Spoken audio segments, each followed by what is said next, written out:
Hello बच्चों, good morning. कैसे हैं? उम्मीद करते हैं कि सब कोई स्वस्थ होंगे, अच्छे होंगे, अपने घर में सुरक्षित होंगे। अपना ध्यान रखिए, अपने पूरे परिवार का ध्यान रखिए और भीड़ भाड़ वाले जगहों में जाने से बचिए।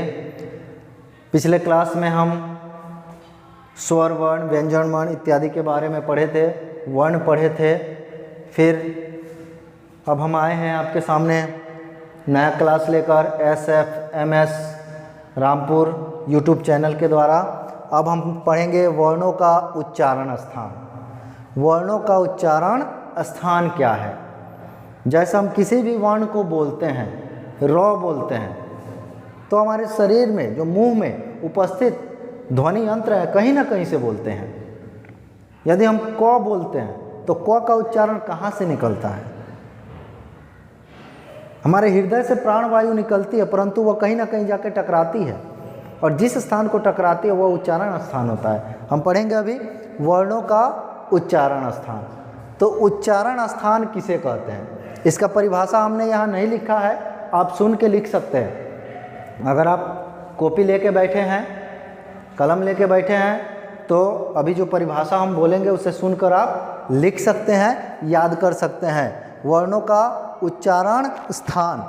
उच्चारण स्थान क्या है? हमारे हृदय से, हृदय माने दिल, हार्ट, हमारे हृदय से निकलने वाली प्राणवायु मुख में उपस्थित विभिन्न स्थानों को स्पर्श करती है, यानी कि छूती है, टकराती है। हृदय से जो प्राणवायु निकलती है हमारे मुंह में उपस्थित विभिन्न स्थानों को छूती है, उसको स्पर्श करती है। जो वर्ण जिस स्थान को स्पर्श करती है वही उसका उच्चारण स्थान होता है। वर्णों का उच्चारण स्थान किसे कहते हैं? हमारे हृदय से निकलने वाली प्राणवायु हमारे मुख में उपस्थित विभिन्न स्थानों को स्पर्श करती है, अर्थात विभिन्न स्थानों को छूती है, टकराती है। तो जो वर्ण जिस स्थान से टकराती है, जो वर्ण जिस स्थान को स्पर्श करती है वही स्थान उस वर्ण विशेष का उच्चारण स्थान होता है। जैसे पहला हम देखेंगे, पहला सूत्र है अकूह विसर्जनीयानाम कंठ। अकूह विसर्जनीयानाम कंठ थोड़ा लंबा है, पर इसको अगर तोड़ने का तरीका, पढ़ने का तरीका आपको मालूम है तो बिल्कुल आसान है। अकूह विसर्जनीयानाम कंठ, अकूह विसर्जनीयानाम कंठ।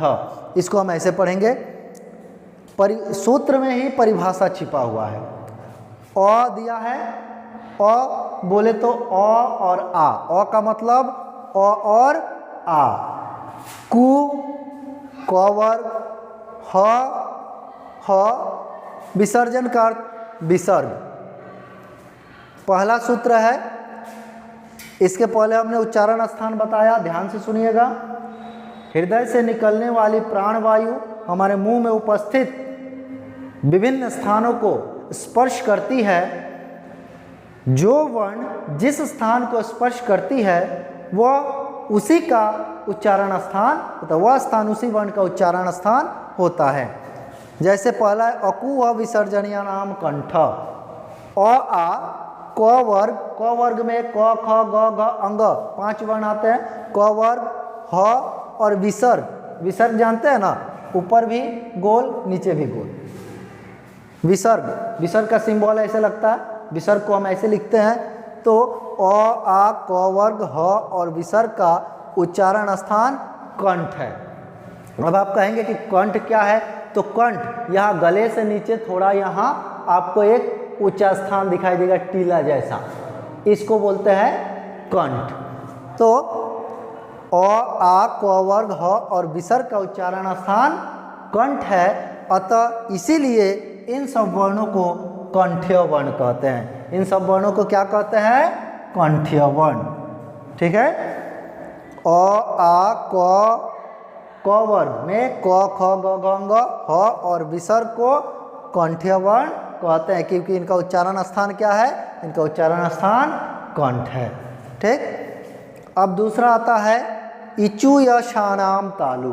इचु यशानाम तालु, इचु यशानाम तालु। इसमें भी सेम इसी तरह छिपा हुआ है। ई मतलब छोटी बड़ी, चू यानी कि चौवर्ग, य और तालव्य श, तालव्य श। ठीक, छोटी बड़ी चौवर्ग य और तालव्य श का उच्चारण स्थान तालु है। तालु आपके दांत के अंदर, जीभ के नीचे वाले हिस्से और दांत के अंदर वाले हिस्से को तालु बोलते हैं। जीभ और दांत के बीच वाला हिस्सा, जहां अक्सर बच्चे जो है कुछ खाते रहते हैं और कोई टोक दे, क्लास में ही चना चबेना चॉकलेट इत्यादि खाते हैं और कोई टोक दे, कोई टीचर बोल दे क्या खा रहे हो, तो सर कुछ नहीं, और वहाँ छिपा लेते हैं। जब टीचर पूछते हैं कि मुंह खोलो तो ऐसे मुंह खोल के दिखाते हैं, पर वो अंदर छिपा रहता है। तो वही स्थान होता है तालु, जो जीभ के नीचे और दांत के अंदर होता है, उसे हम तालु कहते हैं। तो छोटी बड़ी चौवर्ग और य और तालव्य श, देखिए इसका इसी में तालव्य श यानी कि तालु से बोला जाता है, इसलिए तालव्य श, इसका उच्चारण स्थान तालु है, इसीलिए इन सब वर्णों को तालव्य वर्ण कहते हैं। कौन सा वर्ण कहते हैं? तालव्य वर्ण। छोटी बड़ी चौवर्ग य और तालव्य श का तालव्य वर्ण कहते हैं। चौवर्ग में च, छ, ज, झ, य पांचों वर्ण आएंगे। अगर पूछे कि छ का उच्चारण स्थान क्या है तो आप कहिएगा तालु, क्योंकि च के बाद ही छ आता है। छोटी बड़ी चौवर्ग य और तालव्य श का उच्चारण स्थान तालु है, इसीलिए इन्हें हम तालव्य वर्ण कहते हैं। अगला है ऋटूढ़ षाणाम मूर्धा। ऋटूढ़ षाणाम मूर्धा सेम इसी तरह है। री यानी कि छोटी री बड़ी री, टू टॉवर्ग, र और मूर्धन्य स का उच्चारण स्थान मूर्धा है।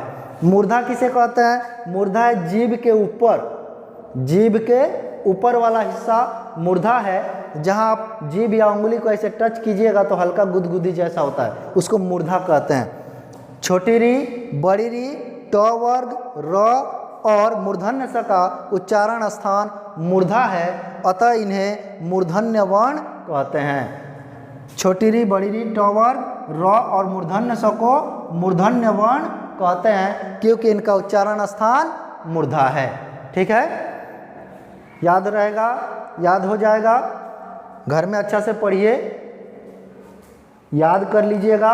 अगर फिर भी कोई परेशानी हो, कोई दिक्कत हो तो आप कमेंट करके पूछ सकते हैं। धन्यवाद।